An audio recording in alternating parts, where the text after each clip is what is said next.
आप सभी को नमस्कार। आज मैं आप सभी के समक्ष एक धार्मिक कहानी लेकर आई हूँ कि गुरु की कृपा अगर आप पर हो जाए तो आप भी वह पा सकते हैं जो आपके भाग्य में नहीं है। तो श्रवण करते हैं। भले ही आपके भाग्य में कुछ भी नहीं लिखा हो, पर अगर गुरु की कृपा आप पर हो जाए तो आप वह भी पा सकते हैं जो आपके भाग्य में नहीं है। एक बार एक सेठ थे जिनकी कोई संतान नहीं थी। बड़े बड़े विद्वान ज्योतिषियों से सलाह मशवरा करने के बाद भी उन्हें कोई लाभ नहीं मिला। सभी उपायों से निराश होने के बाद सेठ जी को किसी ने सलाह दी कि आप गोस्वामी जी के पास जाइए। वे रोज जब रामायण पढ़ते हैं तब भगवान राम स्वयं कथा सुनने के लिए आते हैं, इसलिए उनसे कहना कि भगवान से पूछे कि आपकी संतान कब होंगी। सेठ जी गोस्वामी जी के पास जाते हैं और अपनी समस्या के बारे में भगवान से बात करने को कहते हैं। कथा समाप्त होने के बाद गोस्वामी जी भगवान से पूछते हैं, प्रभु वो सेठ जी आए थे जो अपनी संतान के बारे में पूछ रहे थे। तब भगवान ने कहा, गोस्वामी जी उन्होंने पिछले जन्मों में अपनी संतान को बहुत दुख दिए हैं, इस कारण उनके तो 7 जन्मों तक कोई भी संतान नहीं लिखी हुई है। दूसरे दिन गोस्वामी जी सेठ जी को सारी बात बता देते हैं। सेठ जी मायूस होकर इसे ईश्वर की मर्जी मानकर चले जाते हैं। थोड़े दिनों बाद सेठ जी के घर एक संत आते हैं और वह भिक्षा मांगते हुए कहते हैं, भिक्षा दे दो, फिर जो मांगोगे वही मिलेगा। तब सेठ जी की पत्नी संत से बोलती है, गुरुजी मेरी कोई भी संतान नहीं है। तो संत बोले, तू 1 रोटी देगी तो तेरी 1 संतान जरूर होगी। सेठ जी की पत्नी उसे 2 रोटी दे देती है। उससे प्रसन्न होकर संत यह कहकर चला जाता है कि जाओ तुम्हारी 2 संतान होंगी। 1 वर्ष बाद सेठ जी को 2 जुड़वा संतानें हो जाती हैं। कुछ समय बाद गोस्वामी जी का उधर से निकलना होता है। सेठ जी के दोनों बच्चे घर के बाहर खेल रहे होते हैं। उन्हें देखकर वह सेठ जी से पूछते हैं, यह बच्चे किसके हैं? सेठ जी बोलते हैं, गोस्वामी जी यह मेरे बच्चे हैं। आपने तो झूठ बोल दिया कि भगवान ने कहा कि मेरी संतान नहीं होगी, पर यह देखो गोस्वामी जी मेरे 2 जुड़वा संतानें हुई हैं। गोस्वामी जी यह सुनकर आश्चर्यचकित हो गए। फिर व्यापारी उन्हें उस संत के वचन के बारे में बताता है। उसकी बात सुनकर गोस्वामी जी चले जाते हैं। शाम को गोस्वामी जी कुछ चिंतित मुद्रा में रामायण पढ़ते हैं तो भगवान उनसे पूछते हैं, गोस्वामी जी आज क्या बात है, चिंतित मुद्रा में क्यों हो? तो गोस्वामी जी कहते हैं, प्रभु आपने मुझे उस व्यापारी के सामने झूठा साबित करवा दिया। आपने तो कहा था कि व्यापारी के 7 जन्म तक कोई भी संतान नहीं लिखी है, फिर उसकी 2 संतानें कैसे हो गई? तब भगवान बोले, उसके पूर्व जन्म के बुरे कर्मों के कारण मैं उसे 7 जन्म तक संतान नहीं दे सकता, क्योंकि मैं नियमों की मर्यादा में बंधा हुआ हूँ। पर अगर मेरे किसी भक्त ने उन्हें कह दिया कि तुम्हारी संतान होगी तो उस समय मैं भी कुछ नहीं कर सकता गोस्वामी जी, क्योंकि मैं भी मेरे भक्तों की मर्यादा से बंधा हुआ हूँ। मैं मेरे भक्तों के वचनों को काट नहीं सकता, मुझे मेरे भक्तों की बात रखनी पड़ती है। इसलिए गोस्वामी जी अगर आप भी उसे कह देते कि जा तेरी संतान हो जाएगी, तो मुझे आप जैसे भक्तों के वचनों की रक्षा के लिए भी अपनी मर्यादा को तोड़कर वह सब कुछ देना पड़ता है जो उसके भाग्य में नहीं लिखा हुआ है। तो कहानी से यही तात्पर्य है कि भले ही विधाता ने आपके भाग्य में कुछ ना लिखा हो, पर अगर किसी गुरु की कृपा आप पर हो जाए तो आपको वह भी मिल सकता है जो आपकी किस्मत में नहीं है। क्या संत महात्माओं की सेवा करने से हमें कोई लाभ होता है? क्या संत महात्मा जो हमें आशीर्वाद देते हैं उसका कोई फायदा होता है? अगर आप भी यह जानना चाहते हैं कि महात्मा के आशीर्वाद से हमें क्या प्राप्त हो सकता है, तो कृपया इस वीडियो को पूरी देखें। प्राचीन समय की बात है, यह कहानी उस समय की है जब साधु महात्मा लोगों की भलाई के लिए गांव-गांव जाकर उपदेश दिया करते थे। एक छोटे से गांव में राम सिंह नाम का एक आदमी अपनी पत्नी के साथ रहता था। वह बहुत गरीब था। राम सिंह के पास खेती करने के लिए पर्याप्त जमीन नहीं थी। जो थोड़ी बहुत जमीन उसके पास थी वह गांव के साहूकार के पास गिरवी रखी हुई थी। इसलिए राम सिंह लोगों के खेतों में मजदूरी करता था और उससे जो भी पैसे मिलते उससे उसका गुजारा चल रहा था। वह रोज सुबह सुबह घर से काम की तलाश में निकल जाता और जहां भी उसे काम मिलता था वहीं पर कर लेता था। एक दिन वह काम की तलाश में जा रहा था कि तभी उसकी नजर गांव के सरपंच के ऊपर पड़ी, जिसके आसपास काफी लोग खड़े हुए थे। राम सिंह वहीं रुककर उनकी बातें सुनने लगा। सरपंच अपने सामने खड़े लोगों से बात कर रहा था और उनमें से एक एक को बता रहा था कि मैंने तुम्हारा नाम लिख लिया है, इसलिए अब तुम लोग जाओ और सभी चीजों का अच्छे से इंतजाम कर लेना। ऐसे ही सरपंच ने सबका नाम अपनी डायरी में लिख लिया। राम सिंह वहां खड़ा हुआ सारी बातें सुन रहा था, लेकिन उसकी समझ में कुछ नहीं आया कि यह सब क्या हो रहा है। तभी सरपंच की नजर राम सिंह के ऊपर पड़ी तो उसने राम सिंह से पूछा, राम सिंह तुम कब से खड़े हो? क्या तुम भी अपना नाम लिखवाना चाहते हो? अगर हाँ तो बताओ कितने आदमी लिखूं? राम सिंह ने पूछा, मालिक कैसे नाम? आप सबके नाम क्यों लिख रहे हो? मेरी समझ में कुछ नहीं आ रहा है। सरपंच ने उसकी बात सुनकर हैरानी से कहा, क्या तुम नहीं जानते कि हमारे गांव में एक बहुत ही ज्ञानी महात्मा अपने शिष्यों के साथ आ रहे हैं और यह हमारे लिए बहुत खुशी की बात है कि वह हमारे गांव में आ रहे हैं। राम सिंह बोला, आप ठीक कह रहे हो मालिक, महात्मा के आने से हमारे गांव में खुशहाली आ जाएगी, क्योंकि मैंने सुना है कि जहां महात्मा के चरण पड़ते हैं वहां सब कुछ बदल जाता है। उसकी बात सुनकर सरपंच बोला, तो सुनो राम सिंह, महात्मा जहां भी जाते हैं वहां सत्संग के बाद सबके लिए भोजन का इंतजाम होता है। मैंने इसलिए गांव वालों का नाम लिखा है कि जो जो अपने घर में उनको भोजन करवाना चाहता है वह अपना नाम लिखवा दे। इसलिए सभी गांव वाले अपना अपना नाम लिखवा रहे हैं। राम सिंह सरपंच की बात सुनकर बोला, यह तो बहुत अच्छी बात है मालिक। तब सरपंच ने कहा, क्या तुम भी अपने घर में उनको भोजन करवाना चाहते हो? राम सिंह उसकी बात सुनकर बोला, मालिक आप तो मेरी हालत जानते ही हो, काश मैं भी इस कार्य में आपका हाथ बटा पाता, लेकिन मुझे तो खुद भी रोज खाना नहीं मिलता। कभी कभी तो मुझे और मेरी पत्नी को भूखे पेट ही सोना पड़ता है, क्योंकि मेरी सारी जमीन तो सेठ के पास गिरवी रखी हुई है। सरपंच बोला, तो फिर तुम किसी को भोजन नहीं करवाओगे? सरपंच की बात सुनकर राम सिंह बोला, मालिक मैं पहले से बहुत शर्मिंदा हूँ, आप मुझे और शर्मिंदा मत कीजिए। सरपंच उसकी बात सुनकर बोला, अपनी इस हालत के लिए तुम खुद ही जिम्मेदार हो।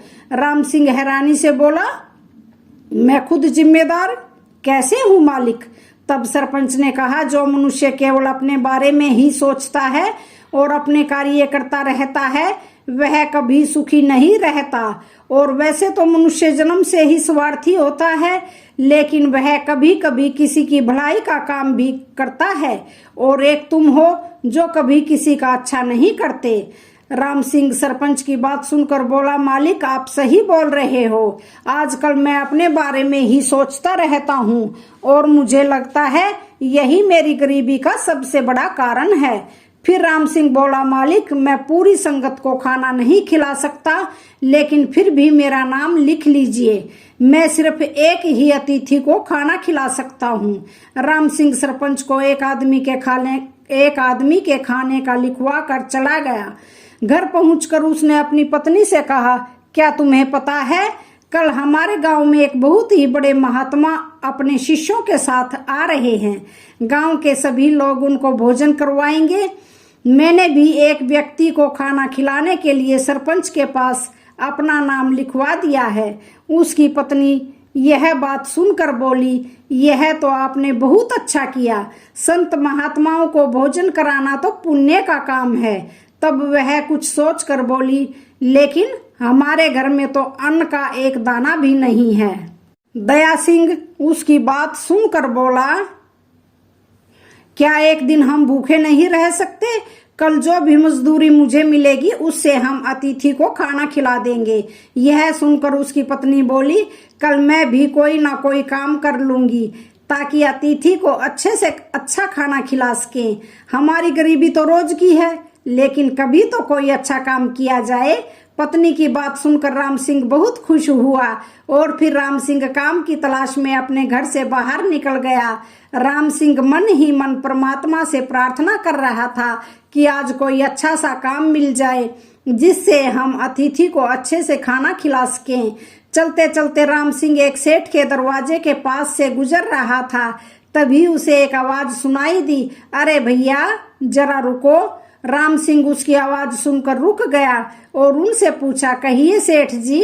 सेठ बोला, कल मेरे घर में काफी लोगों का खाना है, क्या तुम मेरी मदद करोगे? राम सिंह बोला, सेठ जी मैं आपकी क्या मदद कर सकता हूँ? तब सेठ बोला, मेरे घर में खाना बनाने के लिए लकड़ियों की कमी है, क्या तुम लकड़ियों का इंतजाम कर सकते हो? राम सिंह उसकी बात सुनकर बोला, हाँ सेठ जी मैं इंतजाम कर सकता हूँ। तब सेठ बोला, लेकिन एक बात का ध्यान रखना, आज शाम तक मुझे लकड़ियां मिल जानी चाहिए। तुम अपनी मजदूरी की चिंता मत करना, तुम्हें तुम्हारी उचित मजदूरी मिल जाएगी। राम सिंह उसकी बात सुनकर खुश हो गया और बोला, सेठ जी आप चिंता मत कीजिए, आज शाम तक आपको लकड़ियां मिल जाएंगी। राम सिंह को तो जैसे मन की मुराद मिल गई। वह मन ही मन खुश होकर सोचने लगा, परमात्मा की कृपा से मुझे अच्छा काम मिल गया, अब मैं अतिथि को अच्छे से भोजन करवा दूंगा। राम सिंह लकड़ियां काटने के लिए जंगल की तरफ चला गया। वह कड़ी धूप में लकड़ियां काटता रहा। वह लकड़ियां काटते काटते बहुत थक गया, लेकिन उसके बावजूद वह अपना काम करता रहा, क्योंकि उसने सोचा कि अगर मैं आराम करने बैठ गया तो शाम तक पर्याप्त लकड़ियां नहीं काट पाऊंगा और फिर मुझे मजदूरी भी नहीं मिलेगी। राम सिंह लकड़ियां ठीक से काट रहा है या नहीं, यह देखने के लिए सेठ जी भी जंगल में पहुंच गए। वहां वो राम सिंह को मेहनत से लकड़ियां काटते हुए देखकर सोचने लगे, यह तो बहुत मेहनती इंसान है, वरना कौन इतनी कड़ी धूप में लकड़ियां काटने को तैयार होता। राम सिंह को लकड़ियां काटते काटते शाम हो गई। राम सिंह ने भी सभी लकड़ियों को इकट्ठा किया और उनका गट्ठर बनाया और फिर उनको लेकर सेठ के दरवाजे पर रख दिया और फिर सेठ के पास जाकर कहा, सेठ जी मैंने लकड़ियां काट कर बाहर रख दी हैं, उम्मीद है इतनी लकड़ियां आपको काफी होंगी, आप चाहे तो एक बार उनको देख सकते हैं। सेठ उसकी बात सुनकर बोला, नहीं राम सिंह देखने की जरूरत नहीं है, मैंने तुम्हें जंगल में लकड़ियां काटते हुए देखा था, तुम सच में बहुत ही मेहनती इंसान हो। सेठ की बात सुनकर राम सिंह बोला, आपका बहुत बहुत धन्यवाद सेठ जी। फिर सेठ बोला, इस काम के लिए तुम्हें 1 बोरी अनाज और बहुत सारी सब्जियां दी जाएंगी, इससे तुम्हारा काफी दिन काम चल जाएगा। यह कहकर सेठ ने अपने एक नौकर को कहा कि जल्दी से अंदर जाओ और 1 बोरी अनाज और काफी सारी सब्जियां लेकर आओ। नौकर अंदर गया और कुछ देर बाद 1 बोरी अनाज और ढेर सारी सब्जियां लेकर बाहर आ गया। राम सिंह इतनी सारी सब्जियां और 1 बोरी अनाज देखकर हैरान रह गया। उसने सेठ से कहा, मालिक हम जीवन भर आपके आभारी रहेंगे, आपका यह उपकार मैं कभी नहीं भूलूंगा। सेठ उसकी बात सुनकर बोला, राम सिंह यह तुम्हारी मेहनत की कमाई है, मैंने तुम्हारे ऊपर कोई परोपकार नहीं किया है। राम सिंह ने सारा सामान इकट्ठा किया और फिर अपने घर की ओर चल दिया। अब उसकी सारी चिंता खत्म हो गई थी, अब वह बहुत खुश था। जब इतना सारा सामान लेकर राम सिंह घर पहुंचा तो उसकी पत्नी बोली, अरे वाह इतना सारा अनाज, लेकिन इतना सारा अनाज पाने के लिए तो आपको बहुत मेहनत करनी पड़ी होगी, और यह क्या आपके हाथ में चोट कैसी? तब राम सिंह बोला, थकान और हाथ कटने की चिंता मत करो, यह तो कुछ दिनों में ठीक हो जाएगा, तुम तो सिर्फ ईश्वर का धन्यवाद करो जिसने हमारी इज्जत बचा ली, अन्यथा हम अतिथि को क्या खिलाते। तब उसकी पत्नी बोली, अब आप भी चिंता छोड़ो, क्योंकि सामान तो इकट्ठा हो गया है, और रही बात भोजन बनाने की तो वह मैं कर लूंगी। मुझे उम्मीद है कि हम अतिथि को अच्छे से अच्छा भोजन करवाएंगे। भोजन का सामान इकट्ठा होने से राम सिंह और उसकी पत्नी बहुत खुश थे। अब वह दोनों सुबह होने का इंतजार कर रहे थे कि कब सुबह हो और वह अतिथि को बुला कर लाए और अपने घर भोजन करवाए। सुबह होते ही राम सिंह की पत्नी ने खाना बनाना शुरू कर दिया, और फिर खाना बनने के बाद राम सिंह अतिथि को लेने के लिए सरपंच के घर की तरफ चल पड़ा। जब वह वहां पहुंचा तो सरपंच के घर पर बहुत भीड़ थी। किसी तरह वह सरपंच के पास पहुंचा और जाकर सरपंच से कहा, सरपंच जी, मैं अपने लिखवाए हुए अतिथि को लेने के लिए आया हूं। तब सरपंच ने अपनी डायरी उठाई और फिर बोला, लेकिन भाई, तुम्हारा नाम तो इस डायरी में नहीं लिखा। लगता है कल मैं तुम्हारा नाम लिखना भूल गया। यह बात सुनकर राम सिंह बोला, मालिक, एक बार ठीक से देखिए, मैंने अपने हिस्से का नाम लिखवाया था।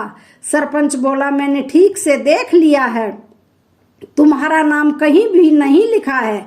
तब राम सिंह बोला, मालिक, आप एक अतिथि को मेरे साथ भेज दीजिए, मैंने खाने का इंतजाम कर लिया है। तब सरपंच बोला, अब तो कुछ नहीं हो सकता, सारे अतिथि लोगों के घर जा चुके हैं और जो बचे हुए हैं उनको गांव वाले लेने के लिए आए हैं।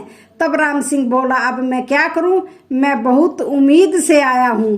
तब सरपंच ने कहा, भाई, तुम यह सोच लो कि तुम्हारी किस्मत में महात्मा को खाना खिलाना लिखा ही नहीं है।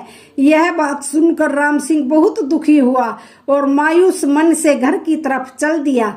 उसे समझ नहीं आ रहा था कि अब वह क्या करे। वह दुखी होकर वापस जा ही रहा था कि एक पेड़ के नीचे एक दिव्य पुरुष नजर आए, जिनके आसपास काफी लोग बैठे हुए थे। राम सिंह के मन में दिव्य पुरुष को भोजन कराने की इच्छा जागी। वह उनके पास जा पहुंचा और हाथ जोड़कर कहने लगा, महात्मा जी, अब आप ही मेरा दुख दूर कर सकते हैं। मैं बहुत आशा लेकर आपके पास आया हूँ। राम सिंह की आंखों से आंसू बहने लगे। राम सिंह का यह व्यवहार देखकर उन दिव्य पुरुष को बहुत आश्चर्य हुआ। उन्होंने उससे पूछा, क्या हुआ बेटा, तुम रो क्यों रहे हो और बहुत दुखी भी लग रहे हो? तब राम सिंह बोला, गुरुजी, अगर आप चाहे तो मेरा दुख दूर कर सकते हैं, लेकिन अगर आप भी मना कर दोगे तो मैं टूट जाऊंगा। उसकी बात सुनकर महात्मा ने कहा, तुम रो मत और मुझे अपनी परेशानी बताओ। तब राम सिंह ने कहा, गुरुजी, मैं सिर्फ यह चाहता हूँ कि आप मेरे साथ मेरे घर चलने की कृपा करें। महात्मा ने ध्यान से राम सिंह की तरफ देखा, वह सब समझ गए थे। तब उन्होंने राम सिंह से कहा, बस इतनी सी बात, इसके लिए दुखी होने और रोने की क्या जरूरत है, मैं तुम्हारे घर में भोजन अवश्य करूंगा। फिर महात्मा जी राम सिंह के साथ उसके घर चल दिए। यह देखकर वहां बैठे हुए लोग बहुत हैरान हुए और वह आपस में बातें करने लगे कि एक गरीब आदमी के लिए महात्मा ने अपना उपदेश भी बीच में छोड़ दिया और उसके साथ चले गए। सभी महात्मा की जय जयकार करने लगे। तो दोस्तों, यह दिव्य पुरुष कोई और नहीं बल्कि उन सभी शिष्यों के गुरु थे जो इस गांव में पधारे थे। जब सभी लोगों को यह पता चला कि दया सिंह ने महात्मा को अपने घर खाना खिलाया है तो लोग राम सिंह के भाग्य को सराहने लगे। जब राम सिंह महात्मा को लेकर अपने घर पहुंचा तो राम सिंह की पत्नी ने महात्मा को हाथ जोड़कर प्रणाम किया और फिर बैठने के लिए उन्हें आसन दिया और फिर उनको अच्छे अच्छे पकवान परोसे। जब महात्मा जी भोजन कर चुके तो राम सिंह हाथ जोड़कर बोला, गुरुजी, आपने जो हमारे घर भोजन करके हमारे ऊपर उपकार किया है, हम पति पत्नी सदा आपके आभारी रहेंगे। उसकी बात सुनकर महात्मा ने कहा, कोई भी आदमी छोटा या बड़ा नहीं होता। छोटे और बड़े व्यक्ति की भावना तो अज्ञानी व्यक्तियों का बिछाया हुआ जाल है। उनकी बात सुनकर राम सिंह बोला, महात्मा जी, यह तो आपकी उदारता है, वरना हम तो एक तुच्छ प्राणी हैं। तब महात्मा ने कहा, तुम तुच्छ नहीं हो। जिस मनुष्य का मन साफ होता है वह तुच्छ नहीं होता है। जिस व्यक्ति का हृदय साफ होता है वह सबसे श्रेष्ठ मनुष्य होता है। महात्मा जी राम सिंह के घर खाना खाकर बहुत खुश हुए।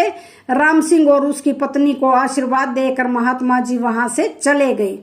राम सिंह और उसकी पत्नी बहुत खुश थे कि तभी राम सिंह की नजर वहां पर रखे हुए कमंडल पर पड़ी। वह अपनी पत्नी से बोला, लगता है महात्मा जी अपना कमंडल यहीं पर भूल गए हैं, अभी वह ज्यादा दूर नहीं गए होंगे, मैं अभी जाकर उनको वापस कराता हूँ। लेकिन जब राम सिंह कमंडल को वापस करने के लिए महात्मा के पास गया तो महात्मा जी गांव से जा चुके थे। राम सिंह ने कमंडल अपने घर में रख लिया। एक दिन जब राम सिंह की पत्नी ने उस कमंडल को उठाया तो वह उसके हाथ से छूट गया और उसमें से सोने के सिक्के गिरने लगे। तब तक राम सिंह भी वहां पर आ गया और सोने के सिक्के देखकर हैरान होकर बोला, अरे इस कमंडल में तो सोने के सिक्के निकल रहे हैं। तभी उसकी पत्नी बोली, मुझे लगता है महात्मा जी कमंडल यहाँ भूले नहीं थे, बल्कि आशीर्वाद के रूप में जानबूझकर छोड़कर गए थे। राम सिंह उसकी बात सुनकर बोला, हाँ लगता है तुम ठीक कह रही हो, यह महात्मा जी का ही आशीर्वाद है। तब दोनों पति पत्नी आंखें बंद करके महात्मा का गुणगान करने लगे। राम सिंह ने सारे सोने के सिक्के उठाकर रख लिए। अब उनके पास किसी चीज की कमी नहीं थी। राम सिंह ने गिरवी रखे हुए अपने खेतों को सेठ से छुड़वा लिया और अपने खेतों में कड़ी मेहनत करने लगा। अब उन दोनों का जीवन सुखमय हो गया था। उसके बाद जब भी राम सिंह को कोई साधु महात्मा नजर आते तो वह उनको अपने घर ले जाता और उनकी सेवा करता। इस कहानी से हमें यह शिक्षा मिलती है कि हमें साधु महात्माओं की सेवा जरूर करनी चाहिए, क्योंकि उनकी सेवा करने से हमारे जीवन में कभी कोई परेशानी नहीं आती है। साधु महात्मा हमारे स्वार्थ के साथ साथ हमारा परमार्थ भी पूरा करते हैं, इसलिए हमें हमेशा साधु संतों की सेवा जरूर करनी चाहिए और उनका आशीर्वाद प्राप्त करना चाहिए। तो आज की वीडियो का यहीं पर